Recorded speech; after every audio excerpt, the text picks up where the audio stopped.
ইসলামিয়ার কেন্দ্রীয় জামে মসজিদ আল্লাহর এই মসজিদের বাগানে আমাদেরকে একত্রিত করেছেন তার সালাত আদায় করার জন্য। আমরা উপস্থিত হয়েছি যে রব আমাদেরকে উপস্থিত করালেন। আসুন প্রাণ ভরে, মন ভরে, হৃদয় বিজ্ঞান ভালোবাসা দিয়ে সেই রবের দরবারে খুশি হয়ে শুকরিয়া আদায় করি আলহামদুলিল্লাহ। এই মাস রবিউল আউয়াল মাস। আগামী সোমবার আল্লাহ রাব্বুল আলামিনের প্রিয় পয়গম্বর, নবীদের সরদার, নবীদের সরদার, ইমামুল মুরসালিন, কমান্ডার নাবিয়্যিন, রাহমাতাল লিল আলামিন, সমস্ত নবী রাসূলদের যিনি ইমাম, এই সামনে সোমবার রাসূলের ঈদে মিলাদুন নবী, রাসূল সাল্লাল্লাহু আলাইহি ওয়াসাল্লাম এই সোমবার বিশ্বনবী সাল্লাল্লাহু আলাইহি ওয়াসাল্লাম বেশ কয়েকটি কাজ করতেন। আর আমাদের সামনে উপস্থিত হতে যাচ্ছে সেই সোমবারের দিনটা। আল্লাহ রাসূল সোমবারে রোজা রাখতেন। সাহাবা আজমাইন প্রশ্ন করলেন, ইয়া রাসূলুল্লাহ, আপনি সোমবারে কেন রোজা রাখেন? আল্লাহ রাসূল বললেন, আমি কয়েকটি কারণে এই সোমবারে রোজা পালন করি। এই সোমবারে আমি রোজা পালন করি, এই দিনে আমি জন্মগ্রহণ করেছি। যেহেতু আমার জন্ম এই সোমবার, আমি জন্ম উপলক্ষে আমি রবের শুকরিয়া আদায় স্বরূপ আমার জন্মদিন পালন করে রোজা দিয়ে বলেন সুবহানাল্লাহ। এজন্য শয়তানের সকল আয় এবং বন্ধের বলতে চাই, আপনার সন্তানদের জন্মদিন কোনো কেক কেটে পালন করবেন না। জন্মদিন যদি পালন করতে হয় বিশ্বনবীর আদর্শ, বিশ্বনবীর দেখানো পথ এবং পথ দেখি আমরা কি করব, এই জন্মদিন পালন করবো। ঠিক কিনা? আমরা সিয়াম পালন করে আমি আমার সন্তান আমার নিজের জন্মদিন পালন করতে পারি এবং বিশ্বনবী সবার যে মা, এই উপলক্ষে আমরা সিয়াম পালন করতে পারি। আল্লাহ নবী বিশ্বনবী বললেন, এই সোমবারকে আমাকে দেওয়া হয়েছে মহাবিশ্বের মহাকর্তা কোরআনুল কারীম বলেন সুবহানাল্লাহ। এই জন্য আমি রোজা পালন করি। আল্লাহ নবী বললেন, এই সোমবারের দিন আমার আমল নামাগুলো আল্লাহর দরবারে নিয়ে যাওয়া হয়। সুতরাং আমি চাই আমার আমল নামা সিয়াম পালন অবস্থায় আল্লাহর দরবারে আমার আমল নামা নিয়ে যাওয়া হবে। সুবহানাল্লাহ। এই সেই সোমবার উপস্থিত হতে যাচ্ছে ইনশাআল্লাহ। আমরা ঈদে মিলাদুন নবী আমরা যতটা খুশি হই, আমাদের তার চেয়ে বেশি খুশি হতে হবে ঈদের উপর, সিরাতুন নবী। ঈদ উপরে সিরাতুন নবী, রাসূলের আদর্শ নিয়ে আমাদের খুশি হতে হবে। রাসূল এই দিনে জন্মগ্রহণ করেছেন, আলহামদুলিল্লাহ। বিশ্বনবী আমাদের জন্য রহমত, আমাদের মুক্তির কান্ডারি, আমাদের মানব জাতির পথ প্রদর্শক বিশ্বনবী গেছেন। ঠিক কিনা?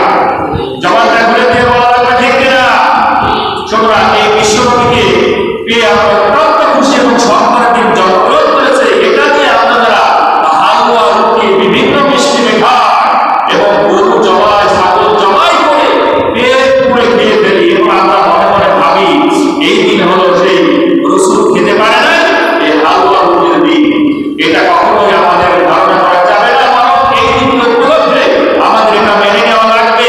63 বছরের জিন্দেগি রাসূলের যে ঘটেছে, এটাই আমাদের আদর্শ হিসাবে মেনে নেওয়া লাগবে। ঠিক কিনা? সিরাতুন নবী, রাসূলের দেখানো পথ, রাসূলের দেখানো পথ আমাদেরকে মানা লাগবে। যারা বছরে একটা দিনকে পালন করে আর 364 দিন কোনো খবর না, ডাক থেকে ঘুমা, রাসূলের আর কোনো আদর্শ তার মনের মধ্যে বুকি বুকি খেলে না, এই ঈদে মিলাদুন নবী আসলে তার বলা শুরু হয়ে যায়, ভালোবাসা শুরু হয়ে যায়। এটা নিতান্ত একটা মুনাফিক ছাড়া কিছু নয়। কারণ 365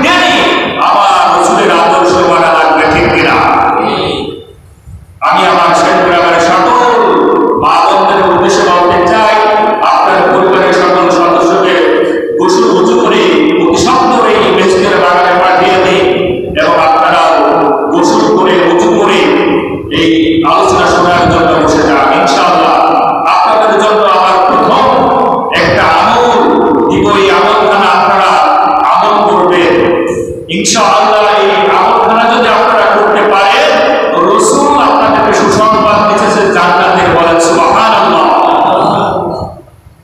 আল্লাহ নবী বিশ্ব নবী সাল্লাল্লাহু আলাইহি ওয়াসাল্লাম বলেন, তিরমিজি 3410 নম্বর হাদিস, ইবনে মাজাহ 926 নম্বর হাদিস। আল্লাহ রাসূল সাল্লাল্লাহু আলাইহি ওয়াসাল্লাম বলেন, কোন মানুষ যদি দুইটা আমল অভ্যাসে পরিণত করতে পারে তাহলে তার জন্য জান্নাত। সুবহানাল্লাহ। কয়টা আমল?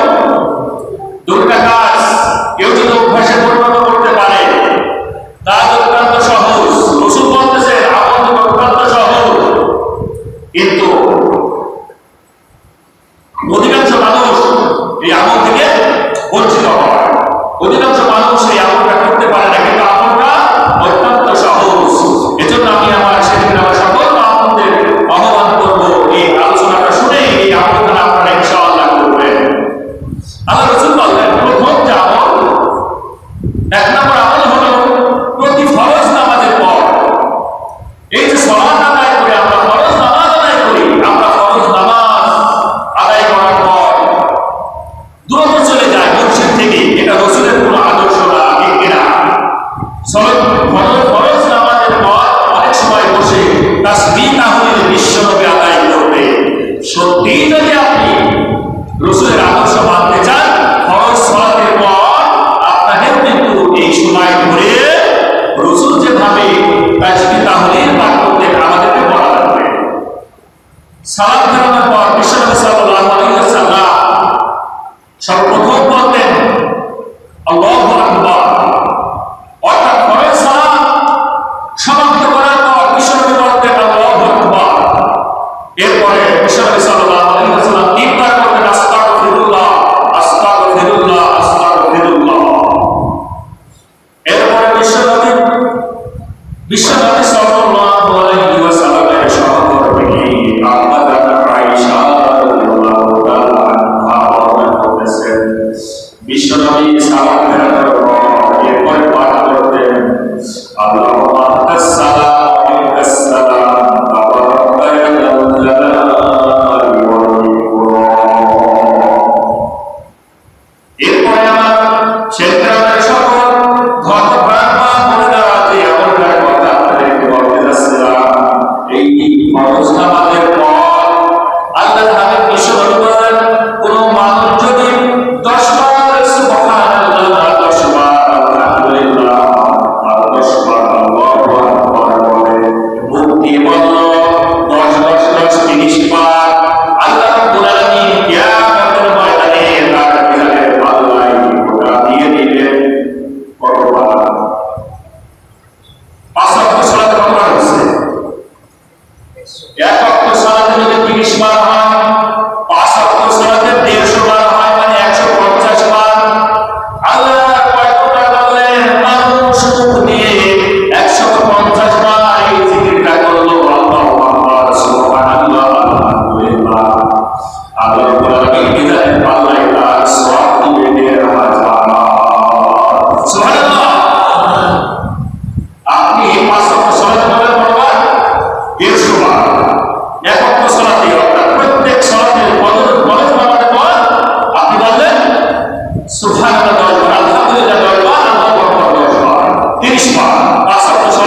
কাজ আছে, অমুক কাজ আছে, সালাতের মধ্যে তারে ঢুকায় ফেলে দিবে। সালাত সমাপ্ত করার সঙ্গে সঙ্গে তোমার বাজারে যাওয়া লাগবে, চায়ের দোকানে তোমার বন্ধু অপেক্ষা করছে, তোমার স্ত্রী তোমার ব্যাগ দিয়েছে বাজার করার জন্য।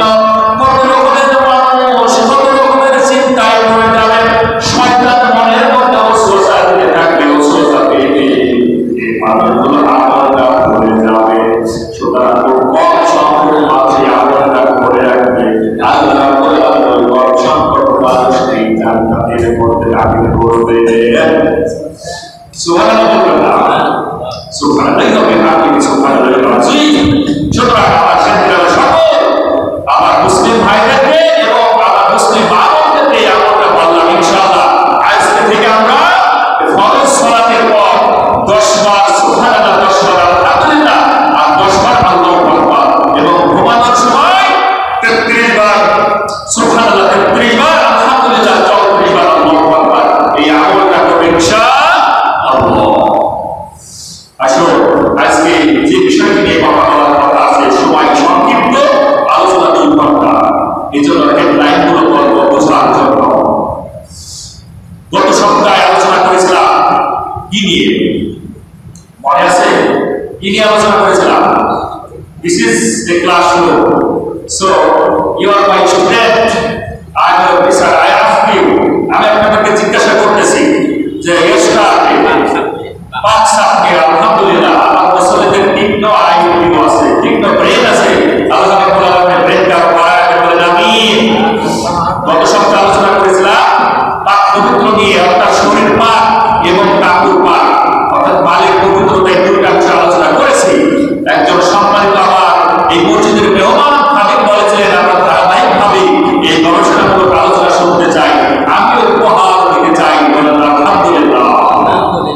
আজকে যা কালিমা তেলাওয়াত করেছি সূরা আল-বাকারা, দ্বিতীয়তম সূরা আল-বাকারার 125তম আয়াতে কারিমা। আসুন এই আয়াতের মধ্যে আল্লাহ কি এমন তথ্য আমাদেরকে উপহার দিয়েছেন, এবং এই সালাতের ব্যাপারে তৃতীয় যে শর্ত, অর্থাৎ জায়গা পাক, কি পাক? জায়গা পাক। আমরা হুজুররা সকাল থেকে মুখস্থ করেছি শরীর পাক, কাপড় পাক, জায়গা পাক, সতর থাকা, নিয়ত করা, কিবলামুখী হওয়া, নামাজ আদায় করা, এই সাতটা আমরা ঢাকা মুখস্থ করেছি। গবেষণায় আমরা কখনোই যাই না, আজকে গবেষণা ইনশাআল্লাহ শুনবো।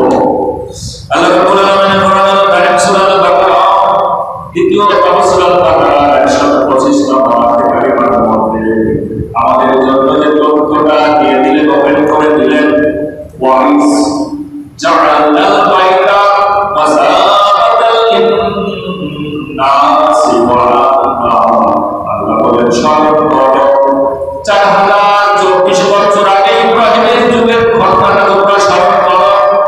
আমি ইব্রাহিম আর ইসমাঈলকে আদেশ করেছিলাম, বলেছিলাম এই বাইতুল্লাহ কাবা ঘরকে আমি পৃথিবীর আনাচে-কানাচে সকল মানুষের জন্য মিলন কেন্দ্র বানাবো, আর এই জায়গাটা হবে সকলের জন্য নিরাপদ।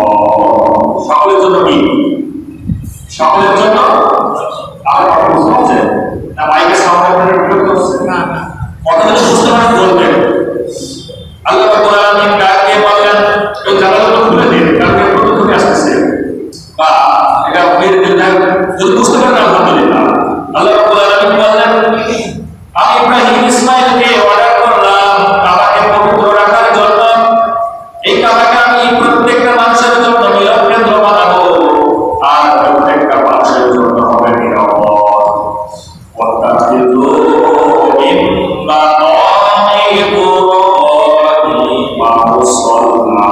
আল্লাহ বললেন ও পৃথিবীর মানুষ, আমার কাবা ঘরে যে কাবা ইব্রাহিম আছে তোমাদের জন্য সালাতের জন্য আমি নির্ধারণ করে দিলাম।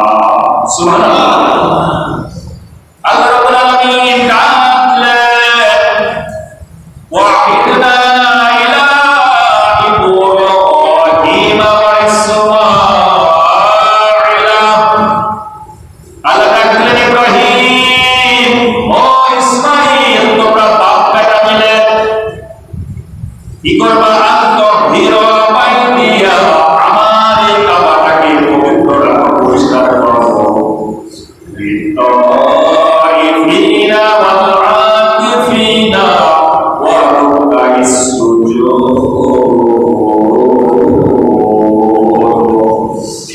তাকবীর দেওয়া লাগবে, তাকবীর দেওয়া লাগবে। আল্লাহ ডাক দিলেন, ইয়া আইয়ুহাল মুদাসসির, ও আমার নবী, আর আপনি তো থাকবেন না, আপনার চাদরখানা তুলো আর জেগে ওঠো। ফানজির, ফানজির, কোন ফানজির? আপনি উঠুন আর মানুষকে সতর্ক করো, উঠুন আর মানুষকে সতর্ক করো। বরকতা রাব্বি, আপনার রবের নামে শ্রেষ্ঠত্ব ঘোষণা করেন। এই কথা এই জন্য আপনার ডাকতে দেওয়া লাগবে, বারবার মনে করে জ্ঞান দেওয়া লাগবে। আল্লাহ রাব্বুল আলামিন বললেন, চারটা কাজ করবে আমার এই মসজিদে এসে, আমার বাইতুল্লাহ এসে। এক নম্বর হলো তাওয়াফিনা, তাওয়াফ করতে আসবে তামাম দুনিয়ার সকল মানুষ। যেটা আমরা জানি, হজ করতে মানুষ কোথায় যায়? কোথায় যায় হজ করতে? কাবা শরীফে যায়, অর্থাৎ তাওয়াফ করার জন্য মক্কায় যায়। ওই তাওয়াফের জায়গায় দুই নম্বর হলো আল্লাহ বলেন ওয়াকিফিনা, আর এখানে ইতিকাফ করবে, অবস্থান করবে। ওয়ারুকাইস সুজুদ, আর বান্দা এখানে রুকু করবে, সিজদা করবে, সালাত আদায় করবে। চারটা কাজ করবে। ইব্রাহিম আর ইসমাঈল, তোমরা বাপ বেটা মিলে আমার মসজিদটাকে পবিত্র করো। সুবহানাল্লাহ বলবেন। তার মানে বোঝা যাচ্ছে যে জায়গাটা নামাজ ছিল, কি ছিল? এখানে একটা প্রশ্ন হয় না? This is a common question that definitely in the mosque have dirty. নিঃসন্দেহে মসজিদের মধ্যে নোংরা ছিল, অপবিত্র ছিল, অপরিষ্কার ছিল। জায়গাটা আল্লাহ বলে পবিত্র করো। বাইতুল্লাহ মানে আল্লাহর ঘর, মসজিদে নববী ওটা আল্লাহর ঘর, বাইতুল মুকাদ্দাস ওটাও আল্লাহর ঘর। এটা আমরা যেখানে বসে আছি, এটা কার ঘর? এটাও আল্লাহর ঘর। তারপরে তামাম দুনিয়ার যত মসজিদ আছে, সমস্ত মসজিদগুলোকে পবিত্র করা লাগবে, পাকসাফ করা লাগবে। আমি যতটুকু পড়াশোনা করলাম, যতটুকু তাফসীর ঘাটলাম, যা কিছু গবেষণা করলাম, এই গবেষণার আলোকে দেখলাম দুই ভাবে পরিষ্কার করা লাগবে।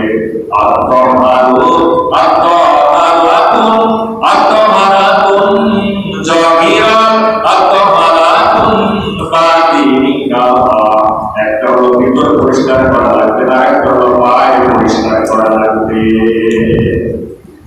আপনাদের কাছে আমরা একটা ছোট্ট প্রশ্ন করে দিব, মসজিদে যদি ভিতরটা পবিত্র হয়ে যায়, তাহলে বাইরেটা কি এমনি পরিষ্কার হয়ে যাবে, না বাইরেটা পরিষ্কার করলে ভিতরটা এমনি পরিষ্কার হয়ে যাবে? বলেন।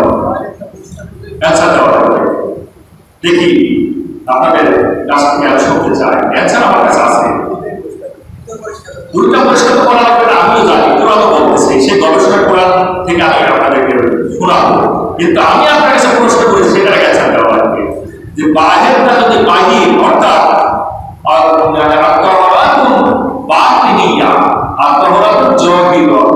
অর্থাৎ বাইরের জগৎটা যদি পরিষ্কার হয়ে যায়, অর্থাৎ পুরো এই বাংলাদেশের ভূখণ্ড হচ্ছে 1,47,570 বর্গ কিলোমিটার, অর্থাৎ 56,000 বর্গ মাইল।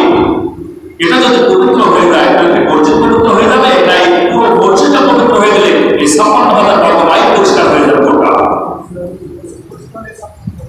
তাহলে মসজিদ পরিষ্কার হয়ে গেলে 56,000 বর্গ মাইল পরিষ্কার হয়ে যাবে, ঠিক তো? একমত? একমত? আমি একমত না। কেন একমত নয়? আসুন আপনাদেরকে আমি কোরআন দিয়ে আজকে জানাবো। এই মসজিদ তো একটা ভুল আছে, ভুল আছে। ভিতরে কোনো অপরিষ্কার আছে নাকি? কোনো অপরিষ্কার নাই, কিছুই নেই। এই মসজিদে কয়জন ইমাম পান খেয়েছেন বলা লাগবে? কতজন ইমাম এই মসজিদ থেকে চলে গেছে? এই বাংলাদেশের আমি উত্তরটা নিয়ে আসি নাই, মনের ভুলে রেখে এসেছি। আমি গবেষণা করেছি, বাংলাদেশে প্রায় 18টা কারণে এই মসজিদ থেকে ইমামদেরকে তাড়িয়ে দেওয়া হয়। আমি কিন্তু একজন ইমাম, আপনি আমাদের তাড়িয়ে দেন, কোনো সমস্যা নাই। আজকের কথা কিন্তু চলে যাবে, এই মসজিদের সভাপতি যিনি, তার বিরুদ্ধে এই কথা চলে যাবে। এই মসজিদের সেক্রেটারি, সাধারণ সদস্য যারা, এদের বিরুদ্ধে চলে যাবে। মুসলিমদের আজ কোনো সমস্যা নাই। এরপরে যদি চিন্তা করে ইমামদের রাখবো, আমার কোনো সমস্যা নাই। I have no matter, but I shall say the word. আমি সত্য কথাগুলো বলবো। বাংলাদেশে 18টা কারণে ইমামদেরকে চাকরি থেকে অব্যাহতি দেওয়া হয়। এর মধ্যে একটা কারণ হলো 15.5 বছর যারা জুলুম নির্যাতন করেছিল এর বিরুদ্ধে একটু বয়ান করেছিল, মসজিদের ইমাম থেকে বলল আজ থেকে আপনার দায় চাকরি, আপনি আসসালামু আলাইকুম। মসজিদের মেম্বার থেকে শুধু বলেছে যে আপনার ওই বিড়ি খাওয়া অপরাধ, বিড়ি এটা খায় না, বিড়ি খেলে এই মুখে দুর্গন্ধ হলে মসজিদ আসা যাবে না, এটা এই সলাৎ হবে না, এই বিড়ি খাওয়া খারাপ অন্যায় এই কথা বলেছে। কিন্তু জানে না যে এই মসজিদের মুয়াজ্জিন বিড়ি খায়। ওই মনে করেছিল যে আমাকে দেখেই হয়তো আমাকে কোন সময় বিড়ি খাওয়া দেখেছে, ও হয়তো আমার বিরুদ্ধে লেগেছে। এই পরবর্তীতে দেখা যায় চক্রান্ত করে এই সব কমিটিকে চক্রান্ত করে ইমামের চাকরি না হয়। এক মসজিদের সভাপতি কুরবানি অনুষ্ঠান বসেছে, কুরবানির সময় ইমাম সাহেব সভাপতির কুরবানিটা আগে জবাই না করে একজন সাধারণ মুসলিম কুরবানিটা জবাই করেছে, এটাই হলো অপরাধ। সব তথ্য আমার কাছে আছে, কোন টিভিতে কত সময় কয় তারিখে ইমামের চাকরি চলে গেছে, সব তথ্য আমার কাছে আছে। আমি আর খেয়াল করি না, কিন্তু মহাত্মা কথা বলে বলেছে ইমামের চাকরি না। এই রকমের হাজারো ঘটনা আমার মেহেরপুর জেলা ডাঙ্গি থানার মডেল মসজিদ আল্লামা মুরাদুল কারীমের পাখি শহীদ দেওয়ার হোসেন সাহেবের নামে দোয়া করেছিলেন। এই দোয়া করা অপরাধ, ইমামের চাকরি না, মডেল মসজিদের দাঁড়িয়ে দেওয়া হবে। তাহলে আল্লাহ রাব্বুল আলামিন মুরাদুল কারীমের সূরা বাকারায় বললেন ওয়াইদ স্মরণ করো জাআলনা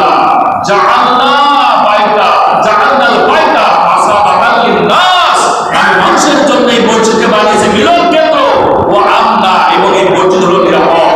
তাহলে পৃথিবীর সকল মানুষের জন্য এই মসজিদ যদি নিরাপদ হয়, এক শ্রেণীর মানুষের জন্য নিরাপদ হয়, বলেন তারা কারা? ইমাম। হক কথা যদি ইমাম বলে এই 15.5 বছর 16 বছরের দমন নিপীড়নের যুগে দেখা গেছে এই রকমের হাজারো ইমাম চলে গিয়েছে শুধু হক কথা বলার জন্য। ইমামরা নিরাপদ, অথচ আল্লাহ বললেন ও আপনা আমি মসজিদকে বানালাম সকল মানুষের জন্য নিরাপদ। বলেন সুবহানাল্লাহ। আজকে আমি এটাই প্রমাণ করব, আজকে এটাই আমি আপনাদেরকে দলিল দিয়ে দিব, এটাই গবেষণার কথা। এই মসজিদ যদি পবিত্র হয়ে যায় আর বাইরের জগৎ যদি পবিত্র হয়ে যায়, দুইটাই পবিত্র কোরআন বলতেছেন। কিন্তু বাইরের এই যে 3 কাঠা জমির উপরে সামান্য একটা মসজিদ, 3 কাঠা জমির উপরে একটা দরবার শরীফ, 3 কাঠা জমির উপরে যদি একটা খানকা শরীফ বা 3 কাঠা জমির উপরে যদি ওমর শরীফ, এইগুলো তৈরি করে জায়গাটা যদি পবিত্র রাখে তাহলে কিন্তু পবিত্র হবে না। পবিত্র যদি করতে হয় 1,56,574 বর্গ কিলোমিটার, 1,47,570 বর্গ কিলোমিটার, 56,000 বর্গ মাইল। এই ভূখণ্ডের উপর একটা ভবন আছে, ঢাকার মধ্যে একটা ভবন আছে, এই ভবনটার নাম হলো সংসদ ভবন। এই সংসদ ভবনের মধ্যে যদি কোরআনুল কারীমের বিল পাস করা হয়ে যায় তাহলে পুরো বাংলাদেশ পবিত্র হয়ে যাবে, ঠিক কিনা? জবানটা খুলে দিয়ে বলা লাগবে, ঠিক কিনা? এই 56,000 বর্গ মাইল বাংলাদেশ, এটা যদি পবিত্র হয়ে যায় পুরো বাংলাদেশ পবিত্র হয়ে যাবে, মসজিদও পবিত্র হয়ে যাবে। এই মসজিদকে নোংরা করে কি? গরু ছাগল আসলে নিয়ে দিল, আপনি পরিষ্কার করে দিলেন, হয়ে গেল পরিষ্কার। আল্লাহ রাসূলের যখন একজন ইহুদি এসে প্রস্রাব করে দিলেন, রাসূলের সাহাবীরা তো একেবারে খারাপ হয়ে গেছে, তো জামার হাতা কুটিয়ে ধরুন মারবে, আমার যুগলে খাবো ওরে প্রস্রাব করতে দাও, মন করে প্রস্রাব করতে দাও। প্রস্রাব সব কমপ্লিট হয়ে গেলেন। এরপরে রাসূল সাল্লাল্লাহু আলাইহি ওয়াসাল্লাম ইহুদিকে ডেকে বললেন এটা আমাদের পবিত্র জায়গা, এটা তোমার ঠিক হয় না। রাসূল তার ভালোবাসা দিয়ে, মহব্বতের কথা দিয়ে, আদর্শ দিয়ে ইহুদির মনকে জয় করে ফেললেন। সাহাবীদেরকে বললেন তোমাদেরকে পৃথিবীতে পাঠানো হয়েছে মানুষকে মারার জন্য নয়, মানুষকে ভালোবাসার জন্য, ধৈর্য ধারণের জন্য, মানুষকে একত্রিত করার জন্য, মানুষকে তোমার ভালোবাসা, তোমার ইসলামের জন্য আকর্ষণ করার জন্য, ঠিক কিনা? আল্লাহ রাব্বুল আলামিন, সময় কম, আমি একবারে সরাসরি দলিলের দিকে যাব। যদিও 3 ঘন্টা আলোচনা আমি একটা চমৎকার উপহার দিতে পারতাম। আসল কোরআনুল কারীম বলতেছে এই মসজিদকে যদি পবিত্র রাখতে চান, যারা দায়িত্ব থাকবে তাদের ভিতরে 5টা গুণ থাকা লাগবে। কথা শুনো প্লিজ, এই মসজিদের মধ্যে যদি পবিত্র রাখতে চান কয়টা গুণ থাকা লাগবে? তাদের 5টা। এই মসজিদে যারা আবাদ করবে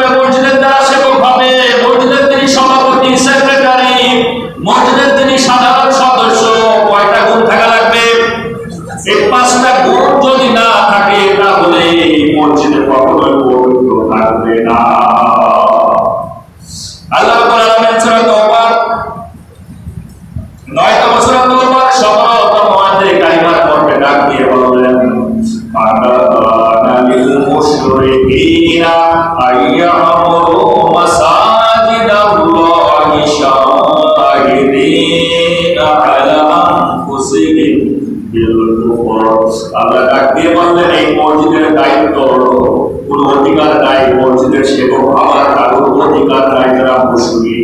কেননা মুশরিকরা কুফরের সাক্ষ্য দেয়, বাতিলের সাক্ষ্য দেয়।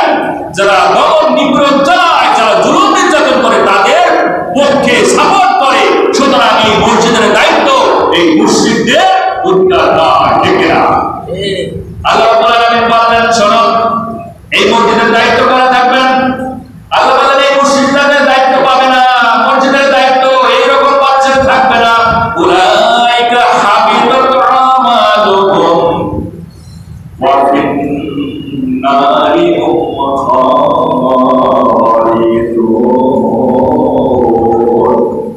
আল্লাহ ডাক দিয়ে বললেন, উলাইকা হাবিতাত আমালুহুম, কারণ দুনিয়ায় থাকতে তার আমলগুলোকে বরবাদ করে দিয়েছি।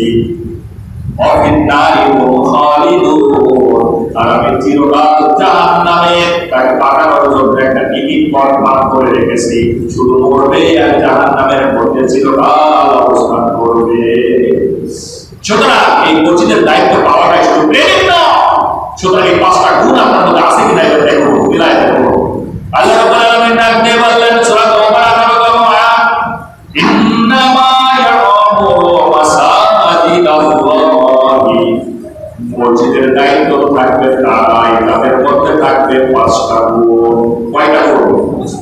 1 নাম্বার হলো মান আমানা বিল্লাহি, যারা আল্লাহর প্রতি একনিষ্ঠভাবে বিশ্বাস স্থাপন করবে।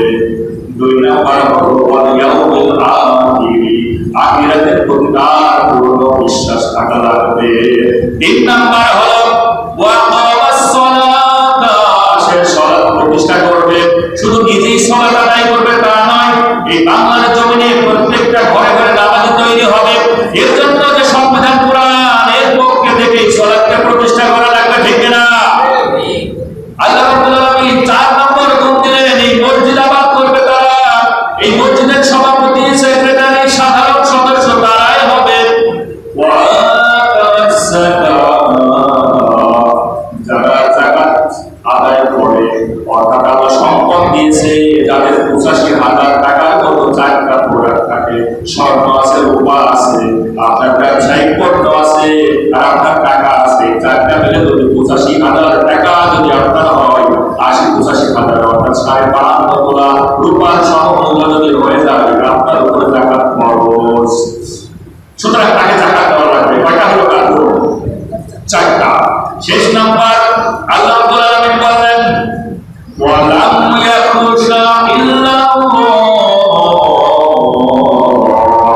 তামাম দুনিয়ায় কোনো বাদশাকে ভয় করবে না, তামাম দুনিয়ায় কোনো রাজাকে ভয় করবে না, কোনো প্রশাসককে ভয় করবে না, কোনো নেতাকে ভয় করবে না, কোনো আইনা ভয়কে ভয় করবে না, কোনো হাওয়া ভবনকে ভয় করবে না, কোনো গণভবনকে ভয় করবে না। ভয় করা লাগবে কাকে? সব কিছু ছেড়ে দিয়ে একমাত্র কেবলমাত্র শুধুমাত্র ভয় করা লাগবে আল্লাহকে। এই 5টা গুণ যার মধ্যে থাকবে, আমার আল্লাহ বলেন এই মসজিদের দায়িত্ব সে থাকবে। সুবহানাল্লাহ বলবেন না? আরেকবার সুবহানাল্লাহ বলবেন না?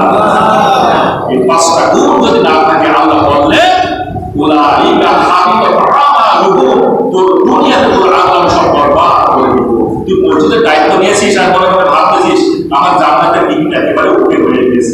আরে না, এই মসজিদের দায়িত্ব যখন নিয়েছেন, আপনাকে এই মসজিদের হক প্রতিষ্ঠা করা লাগবে। এ হলো 5টা গুণ। এই 5টা গুণ যাদের মধ্যে থাকবে, 3 কাঠা জমির উপর এই মসজিদটা কিন্তু পবিত্র থাকবে।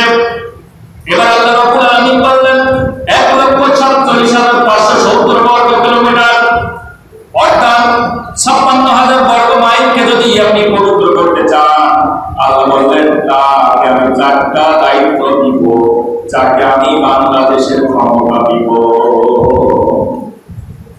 আজকের আলোচনা ছিল কি? জায়গা পাক। এই জায়গা পাক না, জায়গা পাক অর্থাৎ আমরা কোন জায়গায় সালাত আদায় করতেছি। রাসূল 13 বছর মক্কায় থাকলেন, জায়গা পাক ছিল? জায়গা পাক ছিল? ছিল না। কাবা ঘরের মধ্যে 360টা মূর্তি বর্জন করতেছে, রাসূল একটা মূর্তিকে কিন্তু ভাঙতে পারে না। পেরেছিল? পারে না। মদিনায় গেলেন, হিজরত করলেন। মক্কার সবচেয়ে বড় কাফেরটা, সবচেয়ে বড় কাফেরটা ছিল আবু জেহেল। 10-13 বছর পর হিজরত করে মদিনায় যাওয়ার পর বিশ্বনবী সেখানে মদিনায় পা দেওয়ার সঙ্গে সঙ্গে মদিনার সকল স্তরের মানুষ রাসূলের হাতে চাবি তুলে দিলে এই মদিনার সকল দায়িত্ব আপনাকে দেওয়া হলো। এই মদিনার শাসক হলেন আপনি মুহাম্মদ। সুতরাং আপনি যেভাবে এই মদিনাকে চালাবেন, রাষ্ট্র যেভাবে চালাবেন, ঠিক সেইভাবেই চলবে। বলেন সুবহানাল্লাহ। মসজিদে আল্লাহ রাসূল যখন মদিনায় পৌঁছালেন সঙ্গে সঙ্গে একটা মসজিদে কুমারদিগি করলেন। প্রথম মসজিদ অথচ 13 বছরের জিন্দেগিতে মক্কায় কিন্তু একটা মসজিদ রাসূল কিন্তু তৈরি করতে পারেন না, ঠিক কিনা? এরপরে 7 বছর 3 মাস 27 দিন পর বিশ্বনবী সাল্লাল্লাহু আলাইহি ওয়াসাল্লাম 10,000 সাহাবীকে নিয়ে আসলেন। তার আগে বদর যুদ্ধে 14 জন সাহাবীর বুকে তারা রক্ত ঢেলে দিলেন জমিকে পরিষ্কার করার জন্য। বদরের যুদ্ধে, উহুদের যুদ্ধে মাত্র 700 জন নিয়ে গেলেন 3000 বাহিনীর বিরুদ্ধে। সেখানে 70 জনের তারা রক্ত বিলিয়ে দিলেন এই জমিটাকে পবিত্র করার জন্য, ঠিক কিনা? আয়না ঘর বানানোর জন্য নয়, ওই কালামানিকের জন্য নয়, ওই দরবে সালমানের রহমানের জন্য নয়। এরা জমিটাকে নোংরা করে ফেলে। এই জমিটাকে পাক করার জন্য রাসূল সাল্লাল্লাহু আলাইহি ওয়াসাল্লাম খয়বরের যুদ্ধে মাত্র 1600 জন সৈনিক নিয়ে গেলেন 10,000 বাহিনীর বিরুদ্ধে। 7 জন বুকে তারা রক্ত ঢেলে দিলেন। বলেন সুবহানাল্লাহ। খন্দকের যুদ্ধ সেখানে 3000 খন্দকের সৈনিক আর বিপক্ষে 10,000, 20 জন সাহাবী যুদ্ধে শহীদ হয়ে গেলেন। বলেন সুবহানাল্লাহ। এই জায়গাটাকে পবিত্র করার জন্য মুতার যুদ্ধ মাত্র 3000, মুতার যুদ্ধ মাত্র 3000 আর বিপক্ষে অবস্থান করছে 2 লক্ষ। কত লক্ষ? 2 লক্ষ। 3 জন সাহাবীর নাম আল্লাহ রাসূল ঘোষণা করলেন। প্রথম ঘোষণা করলেন যায়েদ ইবনে হারিসা, ও আমার পালক পুত্র, তুমি হলা এই সৈন্যবাহিনীর প্রধান সেনাপতি। সুবহানাল্লাহ। এরপরে আল্লাহর হাবিব বিশ্বনবী বললেন, আল্লাহ রাসূল সাল্লাল্লাহু আলাইহি ওয়াসাল্লাম বললেন, এরপরে নাম দিলেন যায়েদ আবু জাফর ইবনে আবু তালিব। বললেন আমার চাচাতো ভাই, উনি হলেন দ্বিতীয় সৈনিক, দ্বিতীয় সেনার প্রধান। 3 নম্বর আল্লাহ রাসূল ঘোষণা করলেন আব্দুল্লাহ বিন রাওহা। এই 3 জন সাহাবীকে সেনাপ্রধানের দায়িত্ব দিলেন। আমরা জানি যুদ্ধের জন্য কয়জন সেনাপতি লাগে? 1 জন সেনাপতি লাগে। 3 জন সেনাপতির নাম দিলেন। তার মানে 3 জন কেউ ফিরে আসবে না, নিজের পাশে নয় কেউ ফিরে আসবে না, 3 জন শহীদ হয়ে যাবে। এই চিন্তা মাথায় রেখে ওই সাহাবীরা কি পিছপা হয়েছিল? হয় না। এরপর রাসূল বললেন 3 জন, এরপর তোমরা বাছাই করবা, তোমাদের মধ্য থেকে একজন সেনাপ্রধান বানাবা। তারপরে 3 জন যে শহীদ হয়ে যাবে এই ব্যাপারে there is no doubt about this matter। না, কোনো সমস্যা নাই, কোনো সন্দেহ নাই যে এই 3 জন শহীদ হয়ে গেলেন এবং মুতার যুদ্ধে 3 জন শহীদ হয়ে গেলেন। তখন সাহাবাদের মধ্যে থেকে খালিদ ইবনে ওয়ালিদ রাদিয়াল্লাহু তাআলা আনহুকে প্রধান সেনাপতি বানানো হলো। এরপর তিনার তীক্ষ্ণ বুদ্ধিতে বিচক্ষণতার পরিচয় দিয়ে 3000 বাহিনী নিয়ে মাত্র ওই 12 জন মতো সৈনিক শহীদ হয়ে গেলেন। 2 লক্ষ বাহিনীর উপর তিনারা জয়লাভ করে। বলে সুবহানাল্লাহ। 2 লক্ষ প্রমুখ সরকারের বাহিনী, খ্রিস্টান বাহিনী 2 লক্ষর উপরে বিজয় লাভ করে মাত্র 3000। এখনো যদি আমাদের মধ্যে ওই রকমের ঈমান থাকে, সংখ্যা দিয়ে নয় ঈমান দিয়ে এখনো ইসলাম বিজয় হবে, ঠিক কিনা? আল্লাহ পয়গম্বর সর্বশেষ মুতার যুদ্ধের পর, এরপরে তাবুক যুদ্ধের পর, এই মুতার যুদ্ধের পরে কিন্তু মক্কা জয় করলেন। মুতার যুদ্ধের পর 10,000 সৈনিক নিয়ে বিশ্বনবী যখন মক্কা জয় করলেন, সামনে কেউ ছিল না। সরাসরি বিশ্বনবী ঢুকে পড়লেন কাবার মধ্যে গিয়ে একটা ছোট্ট একটা সৈনিক আল্লাহ রাসূল প্রত্যেকটা মূর্তিকে আঘাত করলেন আর বললেন ওয়াকুল জাআল হক ওয়া জাহাবাল বাতিল ইন্নাল বাতিলা কানা যাহুকা। সত্য ফিরে এসেছে, মিথ্যা বিলুপ্ত হয়েছে, আর মিথ্যা তো বিলুপ্ত হওয়ারই উপায়, ঠিক কিনা? একের পর এক 360টা মূর্তি দিয়ে ছুঁড়ে ফেলে দিলেন, টুকরো করে ফেললেন। কিন্তু আমরা বাংলার জমিনে দেখতে পাই এক দল ভাস্কর্য থেকে টুকরো করতেছে, আর একটা দল দিয়ে কিন্তু ভাস্কর্য তৈরি করছে, ঠিক কিনা? অথচ পৃথিবীতে যত নবী রাসূল এসেছেন প্রত্যেকটা নবী রাসূল কিন্তু এই মূর্তিকে চুরমার করেছে। আল্লাহ রাব্বুল আলামিন বললেন, এই বাইরের জগৎ যদি পরিষ্কার করতে চাও, এই বাংলাদেশকে যদি তোমরা পবিত্র ভূখণ্ড করতে চাও, বাংলাদেশকে যদি ভূখণ্ড জায়গা পাক বলতে চাও, আমি বাংলাদেশের যাকে ক্ষমতা দিব তার মধ্যে 4টা কাজ করবে। কয়টা কাজ? জবাবটা করে দিয়ে বলা রাখবে, বাংলাদেশের যাকে ক্ষমতা আল্লাহ রাব্বুল আলামিন দিবে, এই বাংলাদেশের যিনি ক্ষমতা পাবে, কয়টা কাজ করলে পুরো বাংলাদেশ পবিত্র হয়ে যাবে? 4টা কাজ মুখস্থ করে নেন। এটা কোরআনের কারিমের কথা, আমার কথা নয়। আল্লাহ রাব্বুল আলামিন বলেন, আল্লাযীনা ইম্মাক্কান্নাহুম ফিল আরদি, সূরা হজ 22 সূরা হজের 41 নম্বর আয়াত।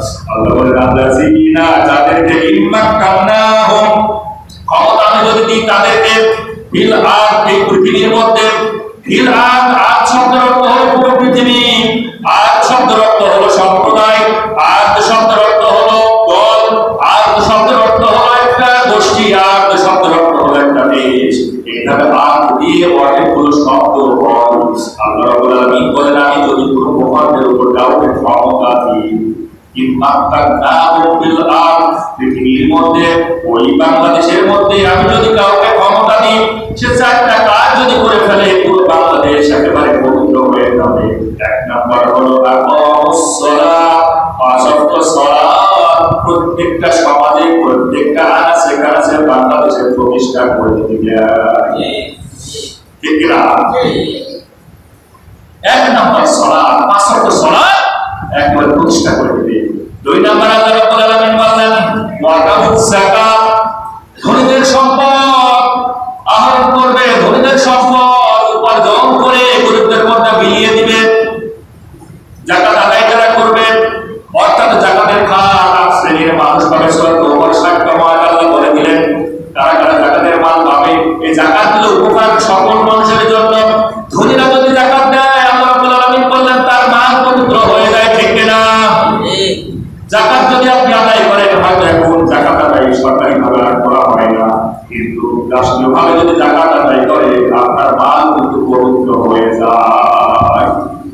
2 নাম্বার হলো আপনার মাল পবিত্র হলো, আর যে গরিব মানুষগুলোকে, অসহায় মিসকিন মানুষগুলোকে যে সম্পদগুলো দান করা হয়, ওরা আর্থিকভাবে উপকৃত হয়ে যায়। ঠিক কিনা?